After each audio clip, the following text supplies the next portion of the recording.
positive thinking, right? A little part of me is still feeling like, okay, this is kind of meaningless.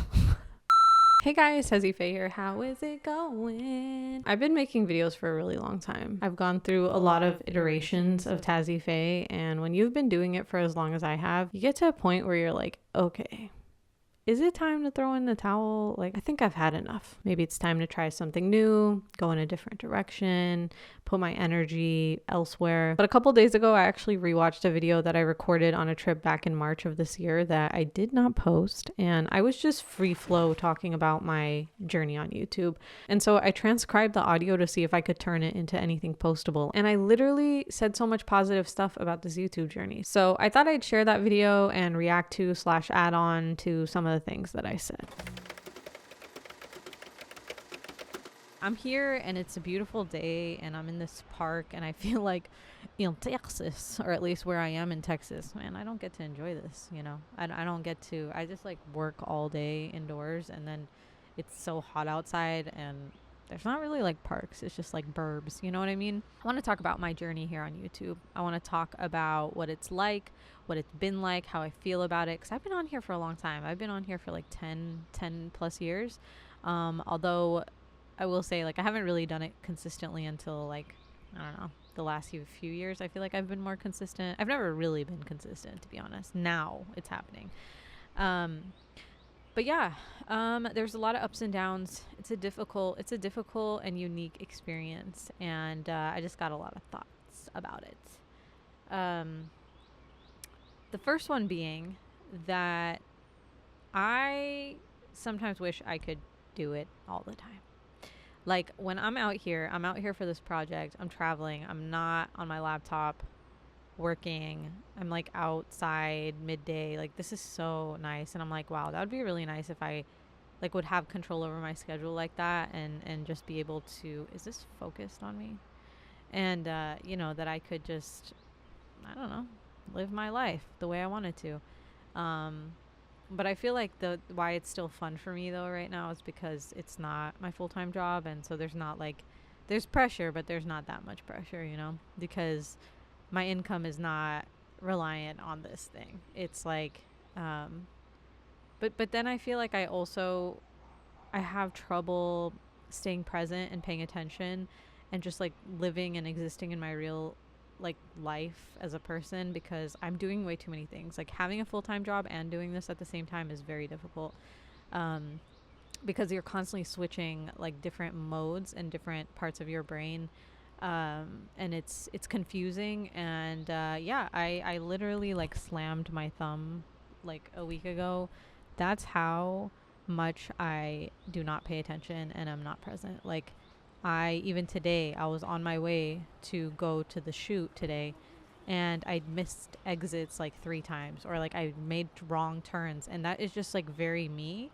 And I feel like it's a byproduct of like just my brain. Like I just have too many things to do. And the scary part is I don't have kids. Like that's what scares me about children, is like when I see people like, oh my God, yeah, my brain. I'm like, what is my brain going to be? Like, I don't think it's safe to be around me if I'm already this bad without kids, you know what I mean? Okay, a little side note here. Like I thought I was getting better at it because I was like doing a lot of like mindfulness practices, but the truth is like 3 weeks back, in a span of like 3 or 4 days, I broke like 4 glasses. A month before that, I literally was making chai, and I poured the chai on my hand instead of the cup when I was trying to pour it in the cup. Like that's la la la la la. So this is something I probably shouldn't put on the internet. This is gonna like incriminate me at some point or like be held against me. This is something I need to do in the privacy of a therapist's office, not on the internet. But that's what happens when you start making videos really young. Oversharing. Okay, next. I also really love this channel, but it really eats up a lot of my time and energy, and I'm like, I hope it starts producing some fruits. You know, I hope this tree starts making something, because if it doesn't, I don't know how long I can like keep gardening this one. You know what I mean? Although I love it and I love interacting with you guys, and I feel like I'm getting better at it. But I feel like there's a time limit on these channels, right? Like even your most favorite creators, there's a time at which they can't really keep going anymore. So I've been thinking about it, and I'm like, I don't know. I'm just trusting Allah subhanahu wa ta'ala, whichever way it's going to go. You always think about what can it like give me, or what can I produce? Like, I don't know if I'm making any sense, but what I was trying to say here is that when it comes to my relationship with YouTube, I have always looked at it as I have to achieve something so that I get some sort of status or some validation or whatever. That's embarrassing to admit, but it's the truth, right? When you're chasing numbers, you're like, okay, I have set myself at this, and this is how people see me, and I did good work, and this and this and that. I never thought about it as a self-development tool. I never thought about it as, oh, this is something that's transforming me. All I always thought about was, I'm transforming this channel. I'm creating this channel. I didn't think about how is it creating me. You know, I didn't think about that. So that's what I'm trying to say. It's about the journey, not the destination. There you go. In simple terms, in simple words. Very good. Very, very good, Tasneem. Very good. So, in simple terms, in simple words. But yeah, it's something that I think that makes me feel better when I think about it that way. Because when I look at how long it's taken me to get to the point that I'm at, it's kind of depressing to me. Like, I'm like, yeah, we're pretty close to 100K, but I should have hit 100K like 5 years ago, 8 years ago, and I didn't. And it does feel bad when you see, like, I've seen so many people just like zoom by me, and it's just like, when I look back at it, I feel like I was missing a couple key things. Okay, before I get into the key things, because I don't really do a good job of explaining that, I still feel that way. We're almost at 100K. Positive thinking, right? But a little part of me is still feeling like, okay, this is kind of meaningless. At this point, when you've been trying to achieve 100K for like years, it starts to lose its meaning to you, which is bad. I should be positive. But I know exactly why I haven't reached 100K. I understand. When I look at my YouTube channel, I get it. I talk about way too many subjects, and I don't have a specific format. And, you know, after I took this course, I understand. But the solution is not there. I don't know what the solution to it is. I don't know what the key piece missing is. What do I want? And that I don't know. And that's why when I say like putting my energy towards something, that's the difficult part for me, because I don't know what I'm supposed to do. You know, you become jack of all trades, master of none. But then I have a moment where, you know, when I created the pilot, I started to realize, oh, all this like jack of all trades stuff actually came in handy, because I had to just do everything and learn everything and not be an expert at anything, even though I wanted to be perfect at everything. And so I'm having this faith and this trust that this is leading me somewhere, or like there's a reason. Because when I get bogged down in the numbers and feeling like, why can't I just figure something out and commit to it? It drives me crazy. It really does. Because that is how I feel about the YouTube channel. It's just all over the place. It seems to never really get clear for me. Although I start to learn and I understand tools better, and I understand algorithms, and I understand this and I understand that, I just don't get it. Like, I don't get what I'm supposed to do on this, you know? So that's definitely a challenge that I face. And one was mentorship. Like, I just wish I had, and it might have been in my face, but I didn't take advantage of the opportunity, because I have been around like bigger creators and whatever. But yeah, mentorship was one. Like, I think I just needed somebody to be like, hey, do this. Pause right here. When I'm talking about mentorship, I talked about this in my previous video, but I think I'm talking about a combination of education and mentorship. I needed education. I needed some like really understanding, not just fundamentals of YouTube, because I kind of know those, but like understanding specifically to myself, consulting. Okay, someone consulting me. Hey, this is what you're doing wrong. And when it comes to mentorship, yes, that's also important. That's something that I also am really seeking and want. But I think I need that once I've kind of narrowed down a little bit more what I'm trying to do, because I'm kind of still all over the place. So continue. This journey, it was about the journey. It wasn't about the destination. Like, I just feel like God put me on this. Allah put me on this for my own transformation, because I have changed a lot through this journey. Which I guess would get me into my next point, and that is that you know, it's really challenged me. It's really challenged a lot of my beliefs. It's really made me understand in some ways how big the world is, and how different people's views are. And like, I feel like my YouTube video, and it might be to my detriment, but it's never, or my YouTube channel has never really been like, for me, an echo chamber, because it really draws like really the opposite people to my channel sometimes. And It's been good for me though. Like, not all of the hate and criticism is always bad, because I think it does something, you know? Like, as far as the hate and criticism goes, what I was trying to say is that there's definitely comments and stuff in my YouTube channel video comment section that make me realize that the world is bigger, that people have different perspectives. But I think that what I failed to mention, I'm a little too positive about this. Sometimes the negative comments are too much. And sometimes it's hard to discern what is something that I should be considering and what is actually hateful. I think I'm so numb and so used to people saying shit to me. I might say this in another video, maybe. I don't know. I think maybe it's something I need to work on personally, heal personally. But there are times where people make really, really racist comments to me about my appearance, or I don't know, just like some really hurtful stuff about like who I am, where I'm from. And I'm not gonna lie to you, sometimes I actually internalize those and start to believe them legitimately. Like, someone said that I look inbred.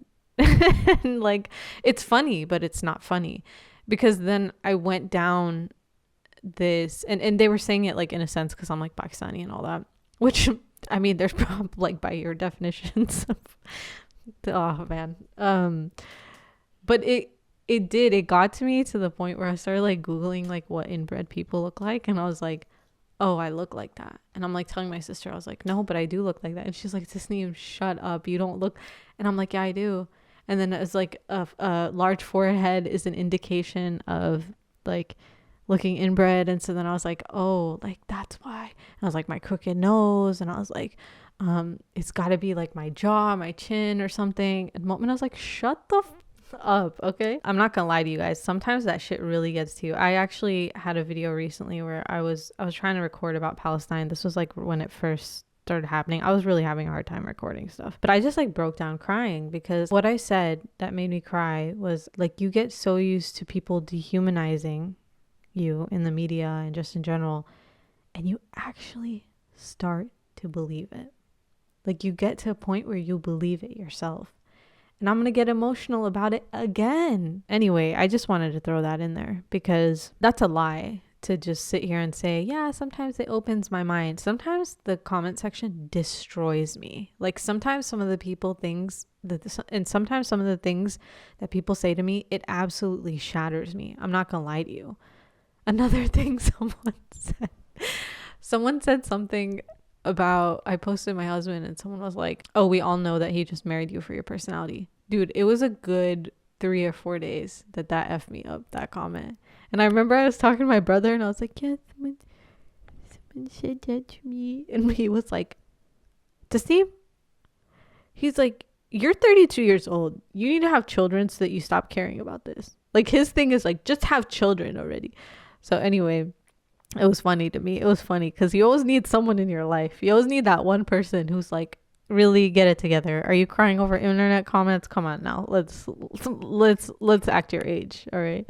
But anyway, moving on. Criticism is always bad, because I think it does something, you know. Like, I kind of want to change the lighting on this, but I don't want you guys to see this ugly detour sign and this trash can, and that's why I haven't really. No. Like, look how freaking nice. Like, look at that blossoming tree, bro. And then there's these like I want to live in a place like this. I feel so uninspired. I don't want to live in a place like that. No offense to anyone who lives in South Carolina. I do not want to live there. I think what I meant was that I miss like going out in the daytime and sitting in a beautiful park, which I don't have access to. The truth is, this is actually a real thing, okay? Forest bathing is something that has been proven. Studies have shown that 2 hours spent in green spaces actually has great health benefits. Like, it lowers your blood pressure, helps with depression, obesity, and it raises our immune system. So this is a real thing. And you know that parks are somewhere that you can go where you don't have to pay to sit, like a coffee shop, like that kind of a third space. And so we need more spaces like this. And when we take into consider climate change and the urban island heat effect, it actually plays into all of this. Like, we need places where we also can cool off, not just get good mental health. And we should all have access to nature. Like, that's kind of stupid. When you think about it, it's like, yeah. The IRA Investment Reduction Act is the largest climate change investment in the USA. It includes $369 billion dollars in investment in climate change programs. It's mostly towards tax credits in renewable energy. I mean, imagine a world where we have all these like beautiful third spaces that are free, accessible, and climate change friendly. That would be great. So that's why you gotta vote and, you know, speak up and use your voice and then all the thing, so that we can have parks. Okay, I'm inspired. I feel so uninspired in Texas. I'm sorry, guys. And it might just be like where I am. It might just be where I live. It just might be. I feel really uninspired so much of the time. Wow, look at the lighting. It's so much better now. Gosh darn it. Oh well. Hope the rest of the video is not all dark, but yeah, I just feel very uninspired by like the place that I am. And I feel like also like our home is beautiful, mashallah, the place that we live, but it's also like not decorated, so it feels like very sterile. And there's not a lot of natural light, so I just feel like I am a complainer. That's what this is proving. I just complain. Cool. Next. I feel like a hamster in a cage sometimes, you know? Okay, I'm not a hamster in a cage. This is very ungrateful for me to say. Astaghfirullah. This is so nice. I'm really just absorbing it. But yeah, I feel like creative people need creative spaces. And it really helps. It really helps shift your mood, your perspective. But yeah, I have a fear. I have a big fear of having to give this up. I don't know why I have that fear. I know why I have that fear, because I'm scared of the responsibilities of life. Here's what it is. This thing doesn't make that much money. Okay? The other stuff, my full-time job makes money. I can support, I can help, we can pay for things, you know, together. And so I feel like if I could let go of one thing, I would let go of that. But I can't, because that's the thing that pays. And that's the thing that we actually like need. This is something that I need for myself, like just for me as a person, which is also important. But when I think about like, oh, starting a family or like growing older and, you know, all these things, and your time gets limited, I'm like, you think I'm going to be like, yo, hold my baby, I got to go make a YouTube video? That's not going to happen. You know what I mean? It might. Actually, that's not a bad idea. I'm just going to throw my baby. I don't have a baby. Please don't be like, she's pregnant. I'm not pregnant. Okay. But yeah. What else can I talk about the creative journey? Okay. So I guess to kind of like put a cap on this and not ramble for days, would I recommend this to other girl? You already been rambling. I don't know what you're talking about. You ramble. People. Would I recommend this to you guys? Listen. If you have something that you're really passionate about that you want to share with the world, and you have the time and energy to invest into learning something that you're going to be publicly, this is a very long sentence, that you're going to publicly be putting yourself out there and failing in front of other people until you succeed. If you're okay with that, and you feel like you have the tenacity, the audacity, the practicality, the whatever else ends in E, then I say do it. But if you're trying to do it, people say give this advice all the time, but like, oh, if you're trying to do it for the money, I mean, unless you're like a business person and you really are just strictly doing it for the money, but unless you're like super talented and understand the platforms really. Did a car just drive here? Didn't realize that was a public road. I really hate when people are like, oh, it's just luck. Really gets on under my skin. I don't know if I mentioned this, but I was pissed because somebody was asking about my YouTube channel, and this person is pretty successful in their own field, which is like a traditional whatever field. And when they're like, how do you do it? How do you do it? And then I answered the question, and I was like, yeah, I've been doing it for a really long time. And the person was like, I feel like it's luck. It's just luck. And I was like, what are you saying to me? Like, you're lucky. You're lucky you're rich. You're lucky your parents were rich. Sorry to be mean. Like, what are you trying to say? You're lucky that you got into your field and then I'm sure you worked hard, but how do you feel if I just say lucky? How does that make you feel? Like you were just lying down and everything just happened to you. We acknowledge our privileges. That's fine. But like, don't sit here and ask me a question and then belittle me and like, it's just luck. It's not luck, dude. I'm dying. I'm drowning here. Okay. I'm breaking my back making these stupid videos that nothing feels like it's coming of it. Okay. There's my rant. Done. So that concludes the video. It was strange, but I'm just wrapping up the year. So it's been a strange year for me. And, hope you guys enjoyed it. Hope you at least took away something from it. And I hope I'll see you guys soon. All right. TazzyPhe out. Bye.